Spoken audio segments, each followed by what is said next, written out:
अस्सलाम वालेकुम students. Okay, तो आज हम स्टार्ट करते हैं अपना नेक्स्ट चैप्टर साइकोलॉजी का मेमोरी। ठीक है, ये आपके टॉस में इंक्लूड है चैप्टर मेमोरी। इसमें से एक ऐसी को आया हुआ है और 3 से 4 MCQs हैं। ठीक है, तो इसके हम देखते हैं सबसे पहले ऑब्जेक्टिव कौन कौन से हैं। फर्स्ट ऑब्जेक्टिव है डिफाइन मेमोरी। उसके बाद है define and describe various types of memories. ठीक है, ये टाइप्स हम पढ़ेंगे। उसके बाद इसका जो थर्ड ऑब्जेक्टिव है discuss the process of forgetting from long term memory. ठीक है, इसमें हम पूरा फॉरगेटिंग का प्रोसेस पढ़ेंगे। तो ये चैप्टर जो है वो आपकी बुक पे है, हारिश कुमार की बुक पे, पेज नंबर 89। तो हम ये स्टार्ट करते हैं चैप्टर मेमोरी का। अच्छा, तो सबसे पहले हम देखते हैं इसकी डेफिनेशन। मेमोरी क्या होती है? It is defined as recalling the material in present learned in past. मतलब कि जो भी हमने इंफॉर्मेशन, जो भी मटेरियल हमने पास्ट में लर्न किया होता है उसको रिकॉल करना। इस रिकॉल करने की जो एबिलिटी होती है एक पर्सन की, उसको हम कहते हैं मेमोरी।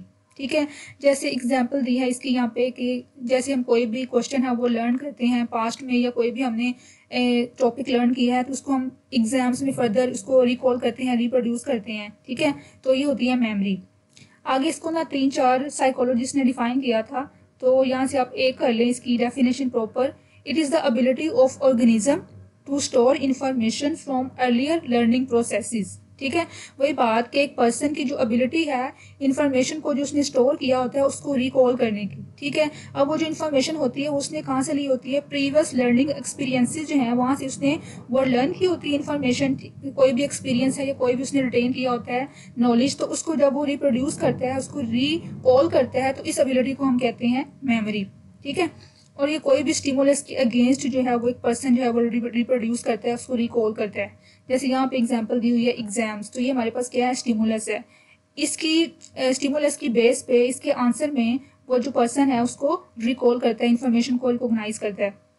तो ये होती है पर्सन की एबिलिटी, इसको हम कहते हैं मेमोरी। ठीक है, उसके बाद हम देखें इसका नेक्स्ट क्वेश्चन जो कंटेंट में था हमारा, टाइप्स ऑफ मेमोरी। ठीक है, तो टाइप्स हमारे पास कितनी इसकी हैं? 3 टाइप्स हैं, sensory memory, short term memory और लॉन्ग टर्म मेमोरी। ठीक है, अब ये टाइप्स जो है वो किस बेसिस पे हैं कि हमने जो भी मटेरियल जो है वो रिटेन किया है, जो लर्न किया है, तो उसकी ड्यूरेशन कितनी है, उसकी ड्यूरेशन की बेस पे इसकी 3 टाइप्स हैं। ठीक है, सबसे पहले है सेंसरी मेमोरी। अब सेंसरी मेमोरी के नाम से शो हो रहा है कि इसमें सेंसेस जो है ना वो यूज होंगे, हमारे जो सेंसरी ऑर्गन्स है ना वो यूज होंगे। It is a memory where memory traces are retained at sense organs. ठीक है, मतलब कि हमारी जो भी सेंस ऑर्गन्स है, हमारी आईज हैं, हमारे ईयर्स हैं, वहाँ पे जो भी इंफॉर्मेशन है वो रिटेन हो रही है, कोई भी लर्निंग मटेरियल है वो रिटेन हो रहा है, कितने टाइम के लिए हो रहा है। ठीक है, उसको हम कहते हैं सेंसरी मेमोरी। जैसे अब जो सेंसरी मेमोरी है उसका टाइम क्या है? टाइम ऑफ ड्यूरेशन क्या है? 1 to 2 सेकेंड। मतलब इस टाइम के लिए वो रिटेन होगी, इतने टाइम के लिए वो रिटेन होगी जो भी हमने मटेरियल लर्न किया है। उसके बाद वो जो मेमोरी ट्रेसेस हैं या जो इन्फॉर्मेशन है वो फेड अवे हो जाएगी और वो फॉरगेट हो जाएगी। ठीक है, ये आपने 2 चीज़ें यहाँ पे याद रखनी है कि एक तो सेंसरी ऑर्गन्स पे वो इन्फॉर्मेशन अब रिटेन होगी, जैसे कि आगे हम पढ़ेंगे इसकी 2 टाइप्स हैं, आइकॉनिक मेमोरी और इकोइक मेमोरी। ठीक है, और टाइम आपने याद रखना है कि 1 to 2 सेकंड के लिए जस्ट होगी रिटेन, उसके बाद वो फॉरगेट हो जाएगी। ठीक है, अब इसकी 2 टाइप्स आगे हैं सेंसरी मेमोरी की, एक है आइकॉनिक और एक है इकोइक। अब आइकॉनिक में क्या होता है कि कोई भी विजुअल इमेजेस जो है ना, विजुअल फॉर्म में हमारी आईज में जो भी इंफॉर्मेशन रिटेन होती है फॉर 1 सेकेंड, ठीक है, उसको हम कहते हैं iconic memory. Sensory memory for visual images is 1 second and it is known as iconic memory। ठीक है, और इसी तरह अगर वो साउंड्स की फॉर्म में हो रिटेन, जो इंफॉर्मेशन है वो हमारे एयर्स में साउंड की फॉर्म में रिटेन हो फॉर 2 सेकेंड्स, उसको हम कहते हैं इकोइक मेमोरी। ठीक है, इको जो इसका मतलब होता है साउंड। ठीक है, तो ये उसका वर्ड जो है इकोइक से बना हुआ है, साउंड से। ठीक है, तो ये 2 टाइप्स इसकी हैं, आइकॉनिक जिसमें हमारे जो आईज में इमेजेस की फॉर्म में इंफॉर्मेशन रिटेन होती है, और जो इकोइक है उसमें क्या होता है हमारी एयर्स में साउंड्स की फॉर्म में इंफॉर्मेशन जो है वो या ट्रेसेस हैं वो रिटेन होते हैं फॉर 2 सेकेंड्स। ठीक है, तो ये 2 टाइप्स हैं इसकी। उसके बाद हम देखते हैं second type, short term memory. ठीक है, अब शॉर्ट टर्म मेमोरी में जो मटेरियल है या जो इन्फॉर्मेशन है वो कितने टाइम के लिए रिटेन होता है? For 30 seconds only. ठीक है, and then it is forgotten, उसके बाद ये हमें भूल जाता है। ठीक है, और ये आगे ट्रांसफर भी नहीं होता, लॉन्ग टर्म मेमोरी के अंदर ट्रांसफर होने से पहले ये जो है मटेरियल जो है भूल जाता है। ठीक है, अब मैंने आपको बताया सेंसरी मेमोरी में क्या था, या तो वो विजुअल इमेजेस की फॉर्म में होता है रिटेन, और या फिर साउंड्स की फॉर्म में होता है, ठीक है। लेकिन जो शॉर्ट टर्म मेमोरी है उसमें क्या होता है, जो लर्न मटेरियल है वो रिटेन की स्पेस पे होता है, किस फॉर्म में होता है, in the brain in the form of circular neural connection, ठीक है। इसमें बेसिकली हमारे ब्रेन में कनेक्शन की फॉर्म में जो मटेरियल है वो रिटेन होता है, ठीक है। और जैसे ही वो कनेक्शन टूटता है तो हमें वो जो मटेरियल है वो भूल जाता है, जो हमने इन्फॉर्मेशन रिटेन की होती है वो भूल जाती है, ठीक है। अब यहाँ पे इसकी एग्जांपल दी हुई है कि जैसे हम कोई टेलीफोन नंबर देखते हैं किसी डायरी से या किसी डायरेक्टरी से, ठीक है, तो जैसे हम उसको डायल कर लेते हैं, उसके बाद वो उसको डायरी को बंद करते हैं तो हमें वो नंबर भूल जाता है, ठीक है। तो ये हमारे पास क्या है, शॉर्ट टर्म मेमोरी है, ओनली फॉर 30 सेकंड्स के लिए रिटेन रहता है। और जैसे ही वो कनेक्शन जो है वो टूटता है या ब्रेक होता है तो उससे क्या होता है, हमारी जो शॉर्ट टर्म मेमोरी में इन्फॉर्मेशन रिटेन हुई थी वो डिस्ट्रॉय हो जाएगी, वो फॉरगेट हो जाएगी, ठीक है। उसके बाद हमारे पास थर्ड टाइप इसकी है लॉन्ग टर्म मेमोरी। अब लॉन्ग टर्म मेमोरी में क्या होता है कि जो इन्फॉर्मेशन है, ये जो भी मटेरियल है वो रिटेन होता है for many minutes, hours, days, months and years, ठीक है। तो इसमें लॉन्ग टाइम के लिए जो हमारी इन्फॉर्मेशन है वो स्टोर होती है, वो रिटेन होती है। जैसे कि ओल्ड पीपल जो है उनको अपने चाइल्डहुड की मूवमेंट्स हैं, चाइल्डहुड की मेमोरीज है वो याद रहती हैं, तो वो काफ़ी टाइम पहले उनके साथ वो इवेंट्स होते हैं उनको याद रहते हैं, तो ये लॉन्ग टर्म मेमोरी में आता है, ठीक है। और ये जो लॉन्ग टर्म की मेमोरी होती है वो परमानेंट होती है, इसमें जो मेमोरी ट्रेसेस होते हैं या मेमोरी इन्फॉर्मेशन होती है वो परमानेंट होती है, ठीक है। आगे इसकी भी दो टाइप्स हैं, एक होती है एपिसोडिक मेमोरी और एक होती है सिमेंटिक मेमोरी, ठीक है, एपिसोडिक और सिमेंटिक। अब एपिसोडिक मेमोरी क्या होती है कि जैसे कोई भी इवेंट हुआ है, कोई भी ऐसी फॉर एग्जांपल ऐसी एग्जांपल यहाँ पे दी हुई है, कोई भी बर्थडे पार्टी हुई है, उसमें हमें सारा कुछ याद होता है कि कौन कौन सा बंदा आया था, हमने क्या क्या वहाँ पे परफॉर्म किया था, क्या क्या इवेंट्स हुए थे, तो ये सारा कुछ हमें याद रहता है, हमारी माइंड में रिटेन रहता है लॉन्ग टाइम के लिए, ठीक है, लॉन्ग ड्यूरेशन के लिए। तो इसको हम कहते हैं एपिसोडिक मेमोरी, ठीक है, जिसमें हमें पूरा इसका इवेंट याद होता है, पूरी एपिसोड याद होती है कि क्या क्या हुआ था हमारे साथ। उसके बाद एक होती है सिमेंटिक मेमोरी। अब सिमेंटिक का वर्ड होता है यूज फीलिंग्स के साथ, फीलिंग्स और इमोशंस, कि हमने कितना एंजॉय किया, कितना फन किया उस पार्टी में, ठीक है। इसकी यहाँ पे एग्जांपल भी दी हुई है, for example the fun and the enjoyment in the birthday party, ठीक है। तो उसको हम कहते हैं सिमेंटिक मेमोरी, जो कि हमारी मेमोरी में रिटेन होती है, हमारी फीलिंग्स और हमारे इमोशंस वगैरह, ठीक है, वो होती है सिमेंटिक मेमोरी। अब यहाँ पे एमसीक्यूज आते हैं कि जो मेमोरी हमारी इमोशंस और फीलिंग्स के साथ अटैच होती है उसको हम कहते हैं सिमेंटिक मेमोरी, और जो हमारी इवेंट्स होते हैं, कोई भी हैपनिंग होती है पार्टी में या कोई भी ऐसी सिचुएशन में, तो उसको हम कहते हैं एपिसोडिक मेमोरी, जो हमें याद रहती है काफ़ी टाइम के लिए, लॉन्ग ड्यूरेशन के लिए, ठीक है। तो ये दो टाइप्स इसकी, एपिसोडिक और सिमेंटिक, ठीक है। तो हमने इसकी तीन टाइप्स पढ़ ली मेमोरी की, sensory memory, short term memory और लॉन्ग टर्म मेमोरी, ठीक है। अब इसके कंटेंट में क्या है कि जस्ट 3 क्वेश्चंस दिए हुए हैं। डिफाइन मेमोरी ये भी हमने कर लिया, उसके बाद टाइप्स ऑफ मेमोरीज ये हमने कर ली, उसके बाद इसका है फॉरगेटिंग का प्रोसेस, ठीक है। फॉरगेटिंग क्या होती है, इसके कौन कौन से फैक्टर्स हैं जो कि इसके ऊपर इफेक्ट करते हैं, तो इसको हम देखते हैं। पहले हम कंटेंट को कवर करेंगे, उसके बाद जो क्वेश्चन एक्स्ट्रा जो यहाँ पेपर में आए हुए हैं, पास्ट पेपर में, वो भी मैं आपको करवा दूंगी साथ ही, ठीक है। अब हम देखते हैं फॉरगेटिंग। फॉरगेटिंग क्या है, it is the failure to recall the material learn in past, मतलब कि हमने जो मटेरियल पास्ट में लर्न किया था, कोई भी इंफॉर्मेशन हमने लर्न की थी, उसको हम रिकॉल नहीं कर पा रहे, ठीक है। It is a failure to recall, उसको हम कहते हैं फॉरगेटिंग, ठीक है। जैसे कि एग्जांपल दी हुई है, हमने कोई भी पोइम है या कोई भी ऐसा टॉपिक है जो हमने लर्न किया है इन द मॉर्निंग, लेकिन उसको इवनिंग में हम याद नहीं रख पा रहे, ठीक है, अनएबल टू रिकॉल, तो वो हम क्या हुआ, फॉरगेट हो गया है, फॉरगेटिंग का प्रोसेस हो गया है, ठीक है। तो इस तरह इसकी भी, जिस तरह हमने मेमोरी की देखी थी 3-4 डेफिनेशन थी, इस तरह इसकी भी 3-4 दी हुई यहाँ पे, बस आपने 1-2 कर लेनी है यहाँ से। अगर हम यहाँ पे इसकी देखें ये वाली, it is a process characterised by a gradual decrease in the ability to recall and reproduce the learn material, ठीक है। मतलब वही, ये भी एक प्रोसेस है, इसमें क्या होता है कि आहिस्ता आहिस्ता एक पर्सन की जो एबिलिटी होती है मटेरियल को लर्न करने की, मटेरियल को रिकॉल करने की, उसको रिप्रोड्यूस करने की, वो भी आहिस्ता आहिस्ता खत्म होती है, ठीक है, डिक्रीज हो जाती है। तो इस प्रोसेस को हम कहते हैं फॉरगेटिंग, ठीक है। अब आगे इसका डिफरेंट थ्योरीज होती हैं कि डिफरेंट थ्योरीज की कि जो फॉरगेटिंग है वो कैसी होती है। तो इसके अंदर बेसिकली इसका प्रोसेस ही बताया हुआ है कि जो फॉरगेटिंग है उसका प्रोसेस क्या है, कौन कौन से मैकेनिज्म के थ्रू जो फॉरगेटिंग होती है। इसमें 4 थ्योरीज आपने ये डिस्कस करनी है, ठीक है। सबसे पहले हमारे पास है डिसयूज और डिके थ्योरी, ठीक है। अब इसके नाम से जो हो रहा है डिसयूज, कि हमने कोई भी ऐसा मटेरियल जो लर्न किया था पास्ट में, कोई भी इंफॉर्मेशन हमने लर्न की, कोई टॉपिक हमने याद किया, लेकिन आहिस्ता आहिस्ता हम उसको यूज़ नहीं कर रहे, उसको हम उसकी हम एक्सरसाइज नहीं कर रहे, उसको हम रिवाइज नहीं कर रहे, ठीक है। ये हमें आपने खुद भी एक्सपीरियंस किया होगा कि जो चीज़ें हम उसको रिवाइज नहीं करते तो हमें टाइम के साथ साथ वो भूल जाती हैं। ठीक है, तो इसमें बेसिकली ये थ्योरी क्या डिस्क्राइब करती है, memory traces retained in the mind fade in the absence of exercise. ठीक है, with the passage of time. वही बात कि जैसे जैसे हमने कोई भी मेमोरी ट्रेसेस या कोई भी इंफॉर्मेशन रिटेन की थी माइंड के अंदर, अब वो टाइम के साथ साथ अगर हम उसको एक्सरसाइज नहीं करेंगे उसकी, ठीक है, तो वो फेड होती जाएगी।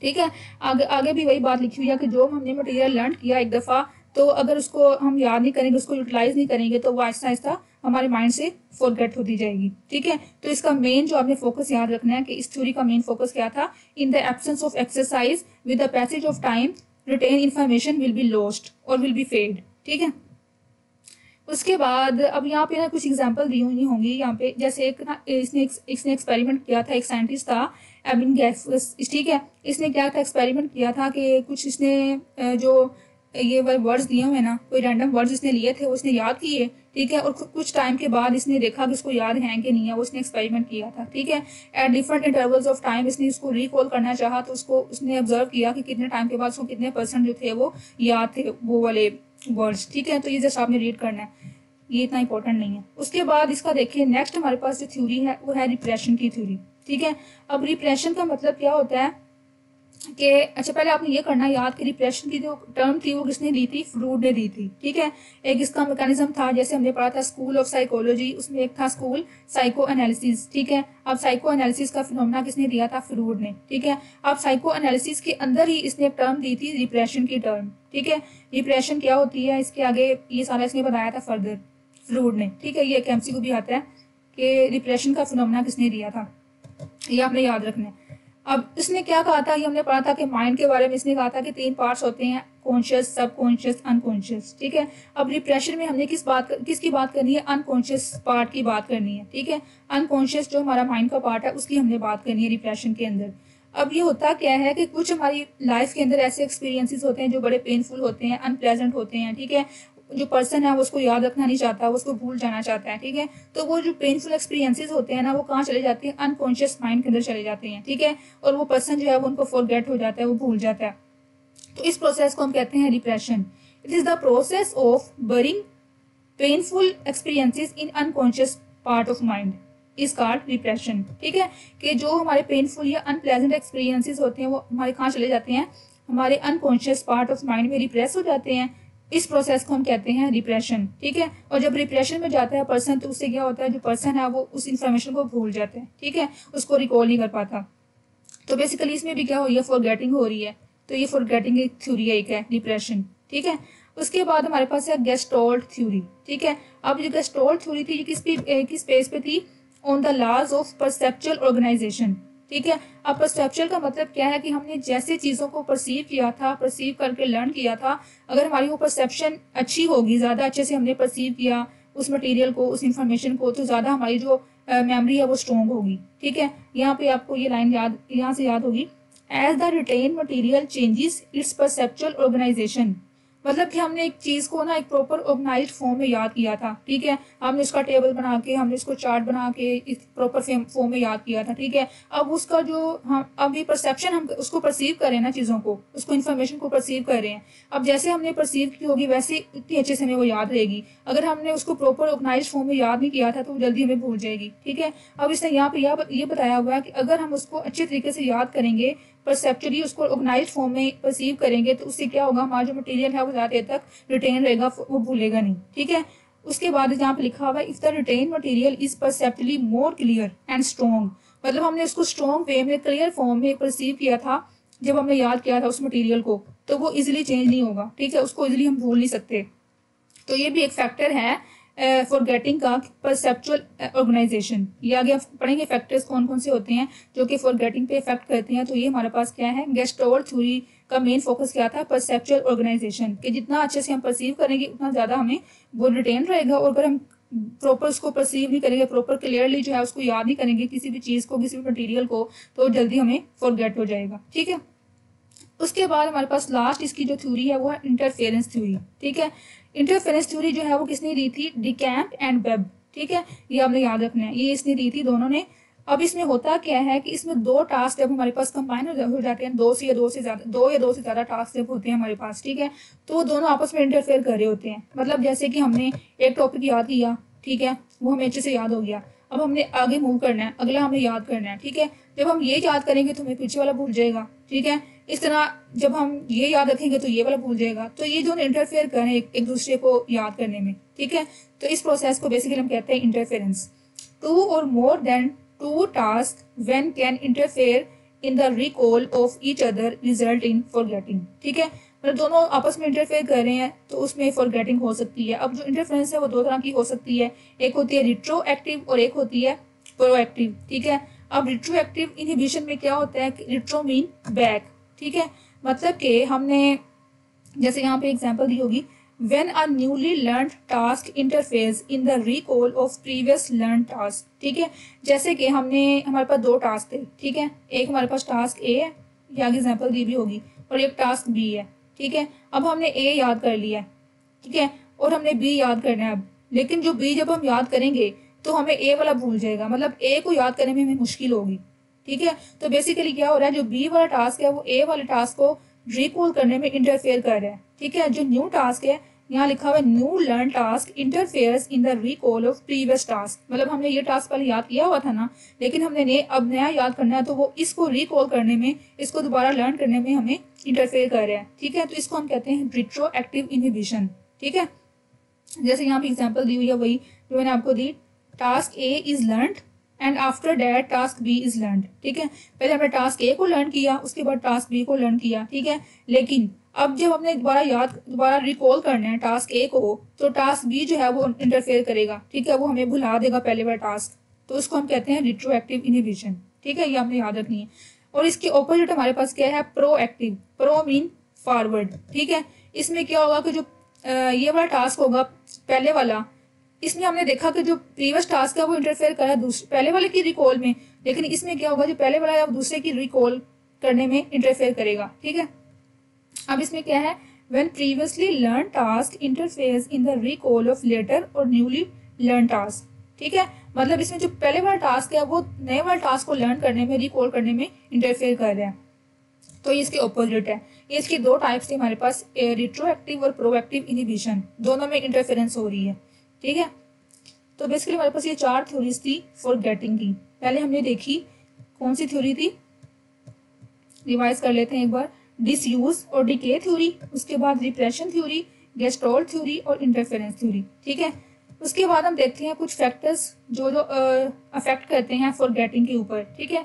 सबसे पहले क्या है, डिसयूज और डिके, ये जस्ट आपने रीड करने हैं, आ सकते हैं पेपर के अंदर एससीक्यू के तौर पे। ये हमने पढ़ लिया डिसयूज और डिके, वही बात कि जब हम किसी भी मटेरियल को या इन्फॉर्मेशन को लर्न कर लिए, लेकिन हम उसको रिवाइज नहीं कर रहे, उसको हम with the passage of time जो है उसको एक्सरसाइज नहीं करे, प्रैक्टिस नहीं करे, तो वो क्या हो जाएगा, आहिस्ता आहिस्ता जो ग्रेजुअली हमारी माइंड से लॉस्ट हो जाएगा, ठीक है, फॉरगेट हो जाएगा। उसके बाद रिप्रेशन, ये भी हमने पढ़ लिया, किसने दिया था, फिनोमेना फ्रूड ने दिया था। और इसमें क्या होता है कि इसमें हमारे जो पेनफुल एक्सपीरियंसेस होते हैं वो हमारे अनकॉन्शियस माइंड के अंदर चले जाते हैं और वो फॉरगेट हो जाते हैं, ठीक है। तो ये भी अफेक्ट करता है। उसके बाद गेस्टोल्ट अप्रोच में वही बात, जितनी चीज़ें ज़्यादा हम ऑर्गेनाइज फॉर्म में याद करेंगे तो उतनी कम फॉरगेटिंग होगी, ठीक है। ऑर्गेनाइज फॉर्म में उसको परसीव करेंगे तो कम फॉरगेटिंग होगी, ठीक है। ये भी इसका एक फैक्टर है जो कि अफेक्ट कर रहा होता है। उसके बाद इंटरफेरेंस, ये भी वही हमने थ्योरी, ये चार तो बेसिकली थ्योरीज आ जाती हैं इसके अंदर, ठीक है। इंटरफेरेंस में वही बात कि जो टास्क दो होते हैं, दो से ज़्यादा होते हैं, तो वो आपस एक दूसरों को रिकॉल करने में जो है इंटरफेयर कर रहे होते हैं, ठीक है। जिससे इसमें हमने दो पढ़ी, रिट्रोएक्टिव और प्रोएक्टिव, ठीक है। उसके बाद लर्निंग मेथड, अब ये कैसे अफेक्ट करता है हमारे फॉरगेटिंग में। जैसे कुछ लोग होते हैं वो रट्टा लगा के याद करते हैं, ठीक है, बाय क्रैमिंग, तो वो उनको जल्दी भूल जाते हैं, ठीक है। तो और कुछ लोग होते हैं जो कि कंसेप्चुअल जो है उसको पढ़ते हैं, उसको समझते हैं, टॉपिक को उसको लर्न करते हैं, तो वो जो उसको ना भूलता नहीं है, ठीक है। तो बेसिकली जो मेथड है ना, काइंड ऑफ मेथड, वो भी डिपेंड करता है कि आप कौन सा मेथड यूज़ कर रहे हैं। तो इस तरह फॉरगेटिंग जो है वो हो जाएगी अगर क्रैमिंग के जरिए करेंगे। उसके बाद है डिफिकल्टी लेवल, मतलब कि जो टॉपिक हम याद करें अगर वो डिफिकल्ट है तो जल्दी भूल जाएगा, ठीक है। अगर वो कम डिफिकल्ट है तो वो हमें थोड़ी देर तक भूलेगा, ठीक है। तो ये डिफिकल्टी लेवल भी है, ये डिपेंड करता है फॉरगेटिंग के ऊपर। जैसे कुछ फॉर्मूलाज होते हैं मैथमेटिकली, वो थोड़ा डिफिकल्ट होते हैं तो हम इजीली भूल जाते हैं। उसके बाद मीनिंगफुल मटेरियल, ये वही बात कि जिस चीज़ को हमने मीनिंगफुल फॉर्म में याद किया होगा, कंसेप्चुअल फॉर्म में याद किया होगा, तो वो हमें जल्दी भूलेगी नहीं, ठीक है। एक मीनिंग बना के याद करेंगे तो वो नहीं भूलेगी, लेकिन उसका कोई मीनिंग ही नहीं हमें पता होगा क्या इसका मीनिंग है, हमने रट्टा लगा लिया है तो वो हमें भूल जाएगी। फॉरगेटिंग विल बी मोर, ठीक है। उसके बाद हेड इंजरी, ये वही बात, फिजिकल उसको कोई ब्रेन इंजरी हो गई है और वो चीज़ों को लर्न नहीं कर पा रहा, उसको ज़्यादा फॉरगेटिंग हो रही है, उसको हम कहते हैं एमनेसिया, ठीक है। मेमोरी लॉस हो गया उसको, ये भी एक डिसऑर्डर होता है। उसके बाद आगे स्ट्रेसफुल सिचुएशन, ये भी वही है कि इसमें जब बंदा एक स्ट्रेस में होता है तो उसको जल्दी चीज़ें जो है वो याद नहीं आ रही होती, वो भी अमनीजिया में चला जाता है, ठीक है, मेमोरी लॉस की तरफ जाता है। उसके बाद कुछ ड्रग्स ऐसी होती हैं जब वो यूज़ करते हैं लॉन्ग टर्म के लिए, जैसे अल्कोहल वगैरह, एक्सेसिव अल्कोहल ले लें तो उसमें भी मेमोरी लॉस हो जाती है, फॉरगेटिंग होती है, ठीक है। उसके बाद इसमें एक टर्म यूज़ होगी कोर्साकॉफ सिंड्रोम। इसमें क्या होता है कि एक पर्सन जो है उसकी जो एबिलिटी होती है पिक्चर्स को मेमोराइज करने की, उसको रिकॉग्नाइज करने की, वो लॉस हो जाती है, तो ये भी एक डिसऑर्डर है जिसमें मेमोरी लॉस होता है, ठीक है। उसके बाद एज है, ये आपको पता ही होगा कि जैसे जैसे एज ज़्यादा होती है, ओल्ड एज, तो उसके जो पर्सन के सेंसरी ऑर्गन्स हैं वो वीक हो जाते हैं, तो उसको जो उसकी जो मतलब कि रिकॉल करने की एबिलिटी है वो आहिस्ता आहिस्ता कम हो जाती है, ठीक है। तो फॉरगेटिंग जो है इंक्रीज हो जाएगी, लेकिन जो उसकी प्रीवियस जो थी ना लॉन्ग टर्म मेमोरी, वो मतलब इंटैक्ट रहती है, वो बिल्कुल सही रहती है, ठीक है। उसको अपने प्रीवियस सारे मोमेंट्स याद होते हैं, प्रीवियस जो उसके चाइल्डहुड के सारे इवेंट्स होते हैं वो भी इसको याद रहते हैं, ठीक है। तो ये कुछ फैक्टर्स थे जो कि अफेक्ट करते हैं फॉरगेटिंग के ऊपर, ठीक है। तो ये हमने अभी तक जो टॉपिक्स पढ़े हैं वो हमारे कंटेंट में थे तीनों, मेमोरी की डेफिनेशन, उसके टाइप्स और उसके जो आगे फॉरगेटिंग के प्रोसेसेस हैं और इसके आगे फैक्टर्स हैं, थ्योरीज हमने पढ़ ली, ठीक है। अब कुछ जो हमारे पास टॉपिक्स हैं ना इस चैप्टर के अंदर, वो पेपर में आए हुए हैं लेकिन वो हमारे कंटेंट में नहीं है, ठीक है। वो मैं जस्ट आपको बता देती हूँ, आपने रीड करने हैं, वो इतने मुश्किल नहीं है। सबसे पहले मैं आपको दिखाऊं कि कुछ ना मेथड्स होते हैं मेमोरी को इन्हांस करने के, ठीक है। कि आपने मेमोरी को इम्प्रूव करना है तो हमने कौन कौन से मेथड्स या कौन कौन सी टेक्निक्स यूज़ करनी है, पेपर में भी क्वेश्चन आया हुआ है, ठीक है। तो उन टेक्निक्स को हम क्या कहते हैं, निमोनिक डिवाइसेस, ठीक है। Memory improvement techniques are called mnemonic devices और सिंपली निमोनिक्स, ठीक है। अब ये निमोनिक्स के जो टेक्निक्स थी ये काफ़ी पहले जो है ना टाइम एजिस में यूज़ होती थी, since the time of ancient Greeks and Roman, ये पूरी इसकी हिस्ट्री लिखी हुई है, ठीक है। ये आपने नहीं पढ़नी, बस ये आपने ये याद रखना है कि जो टेक्निक्स यूज होती हैं उसको हम क्या कहते हैं, निमोनिक डिवाइसेस या फिर निमोनिक्स, ठीक है। अब ये जो टेक्निक्स हैं वो कौन कौन सी हैं, हमारे पास तीन टेक्निक्स हैं।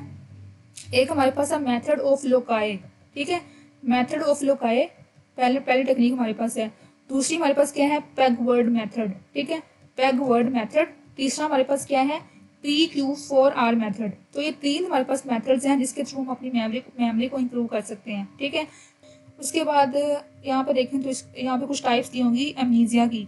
एमनीजिया क्या होता है, मेमोरी लॉस को हम कहते हैं एमनीजिया, ठीक है। मेमोरी लॉस में क्या होता है कि एक पर्सन जो है ना, एक तो वो होता है कि पर्सन को याद था, उसने मटीरियल जो है वो लर्न किया हुआ था, उसको लॉस हो गया, मतलब को रिकॉल नहीं कर पा रहा उसको हम कहते हैं फॉरगेटिंग। लेकिन एक होता है एमनीजिया। एमनीजिया में क्या होता है कि पर्सन जो है वो नई चीज़ों को लर्न नहीं कर पा रहा, difficulty in memorising new things, ठीक है। न्यू थिंग्स को वो मेमोराइज करने में डिफिकल्टी उसको हो रही है या वो रिटेन नहीं कर पा रहा, उसको हम कहते हैं एमनीजिया। अब ये दो टाइप्स का होता है, एक होता है बायोजेनिक और एक होता है साइकोजेनिक, ठीक है। अब बायोजेनिक में क्या होता है कि जो मेमोरी लॉस होती है वो परमानेंट होती है, ठीक है। इसमें सिवियर हेड इंजरी होती है, कोई भी डिजीज होती है ब्रेन के अंदर, उससे जो उसका मेमोरी लॉस है वो परमानेंट ही हो जाता है, उसको कुछ याद ही नहीं रहता, ठीक है। और एक होता है साइकोजेनिक। साइकोजेनिक क्या होता है, टेम्परेरी होता है। इसमें क्या होता है कि उसको कुछ कुछ चीज़ें याद भूल जाती हैं, ठीक है। जैसे उसको अपना नाम भूल जाता है, उसको अपनी आइडेंटिटी भूल जाती है, अपना फैमिली मेम्बर्स नहीं याद रहते, ठीक है। तो इसको कुछ कुछ जो है ना अपने अपने बारे में, अपनी पर्सनैलिटी के बारे में चीज़ें भूल जाती हैं, ठीक है। और इसको हम कहते हैं टेम्परेरी मेमोरी लॉस, ये टेम्परेरी होता है, ठीक है। ये दो टाइप्स इसकी अमनीजिया की। उसके बाद ये कुछ आगे ये सब रीड करना है कि कौन कौन से जो मेमोरी होती है उसको क्यों चाहिए होती है मेमोरी अच्छी एक नर्स को, क्योंकि उसने प्रॉपर अपने ड्यूटी के आवर्स याद रखने होते हैं, बेड नंबर उसको याद करने होते हैं, ठीक है। उसके अलावा ट्रीटमेंट कोर्स पेशेंट का उसको याद रखना होता है, तो उससे इन सब के लिए उसको अपनी मेमोरी जो है उसको इम्प्रूव करनी चाहिए, ठीक है। तो वो डिफरेंट मेथड्स को यूज़ करके अपनी मेमोरी को इम्प्रूव कर सकती है, ठीक है। उसके बाद मैं आपको दिखाऊंगा तो इसमें ना एक और क्वेश्चन है पेपर में आया हुआ है स्टार्ट में, कि जो मेमोरी होती है उसका प्रोसेस कौन से उसके प्रोसेस में कौन कौन से एलिमेंट्स होते हैं, ठीक है। ये स्टार्ट में है, चैप्टर के स्टार्ट में, ये मैं आपको दिखाती हूँ। यहाँ पे है ये वाला प्रोसेस ऑफ मेमोरी। अब इसमें जो प्रोसेस है ना इसका, उसकी 4 स्टेजेस हैं। इसमें सबसे पहले है लर्निंग, उसके बाद रिटेंशन, रिकॉल, रिकॉग्निशन, ठीक है। ये जैसे आपने रीड करना है इसमें क्या क्या है। लर्निंग जैसे है, इसमें सबसे पहली स्टेज में क्या होता है, हम कोई भी चीज़ है उसको लर्न करते हैं, ठीक है। अब लर्निंग दो तरह से हम कर सकते हैं, या तो उसको बाई क्रैमिंग करते हैं या फिर उसको मीनिंगफुल फॉर्म में या उसको कंसेप्चुअल फॉर्म में इसको लर्न करते हैं। ठीक है, पहली स्टेज क्या है लर्निंग, उसके बाद रिटेंशन। तो हमने याद कर ली, उसको हमें रिटेन करना है, वो चाहे हम उसको बार बार रिपीट करें, बार बार उसको बार बार उसकी एक्सरसाइज करें। ठीक है, तो आहिस्ता आहिस्ता हमारी मेमोरी में स्टोर हो जाएगी। ठीक है, रिटेन हो जाएगी। ठीक है, सेकंड स्टेज हमारे पास क्या है रिटेंशन। उसके बाद रिकॉल। अब रिकॉल में क्या है कि हमने अब उसको जैसे हमने लिखना है, अब याद हमने कर लिया पेपर, अब हमारे एग्जाम्स आ गए हैं तो हमने एग्जाम्स के अंदर उसको लिखना है, तो उसको रिकॉल करेंगे ना, उसको रिप्रोड्यूस करेंगे उस मटेरियल को जो हमने लर्न किया है। ठीक है, तो थर्ड स्टेज हमारे पास क्या है रिकॉल। और फोर्थ में क्या है हमारे पास रिकॉग्निशन। इसमें हम रिकॉग्नाइज करते हैं कि जैसे हमारे पास डिफरेंट क्वेश्चन आते हैं पेपर के अंदर, 9 क्वेश्चन फॉर एग्जाम्पल हमारे पेपर में आ गए। अब हमने जो है ना पूरी बुक याद की हुई है, अब हमने इसमें से रिकॉग्नाइज करना है कि इस क्वेश्चन का आंसर कहाँ था, इसका क्या था। ठीक है, तो हमने इसमें आइडेंटिफाई करना होता है हर क्वेश्चन का आंसर। ठीक है, जो हमने याद किए होते हैं इसमें हमने रिकॉग्नाइज करना है। तो ये हमारे पास 4 इसकी स्टेजेस थी मेमोरी की। ठीक है, लर्निंग, रिटेंशन, रिकॉल और कॉग्निशन। ठीक है, उसके बाद एक और क्वेश्चन यहाँ पे है मेमोरी प्रोसेस के 3 लेवल्स कौन कौन से हैं। ठीक है, इसमें क्या है इनकोडिंग है, स्टोरेज है और रिट्राइवल है। ये भी इजी सा, इसमें भी आपने जस्ट रीड करना कि पहली फॉर्म में क्या होता है, पहले लेवल पे क्या होता है, सेकंड पे क्या होता है, थर्ड पे क्या होता है। ठीक है, इनकोडिंग में क्या होता है कि सबसे पहले हम जो इन्फॉर्मेशन है उसको रिटेन करते हैं, उसको इनकोड करते हैं। अब जो इनकोड होती है हमारी मेमोरी के अंदर वो 2 फॉर्म्स में हो सकती है, या 3 फॉर्म में हो सकती है। ठीक है, या तो हम उसको सुन रहे होते हैं इन्फॉर्मेशन को। ठीक है, मतलब कि अकाउस्टिक उसको कहते हैं। अकाउस्टिक मतलब कि साउंड की फॉर्म में हमारी जो है ना उसको हम लर्न कर रहे होते हैं। ठीक है, कोई साउंड है, कोई वॉइस है, उसको हम लर्न कर रहे हैं। उसके बाद कोई विजुअल फॉर्म में हम कोई पिक्चर्स है या कोई इमेजेस है हमारी बॉडी में, हमारी माइंड में रिटेन हो रहे हैं। ठीक है, या फिर वो किसी इमोशंस या फीलिंग्स की फॉर्म में हमारी जो माइंड में रिटेन हो रहे हैं। तो ये डिफरेंट फॉर्म्स होते हैं इनकोडिंग की। ठीक है, उसके बाद हमारे पास क्या स्टोरेज, वही बात कि हमारी मेमोरी भी अब स्टोर होनी है वो इन्फॉर्मेशन, शॉर्ट टर्म मेमोरी में, लॉन्ग टर्म मेमोरी में। ठीक है, उसके बाद लास्ट में हमारे पास है रिट्राइवल। इसमें हम क्या करते हैं रिकॉल करते हैं इन्फॉर्मेशन को जो हमने लर्न की होती है। ठीक है, तो ये बेसिकली 3 हमारे पास इसके लेवल्स थे प्रोसेसिंग के, इनकोडिंग, स्टोरेज और रिट्राइवल। ठीक है, तो ये चैप्टर हमने आज कवर कर लिया इसका।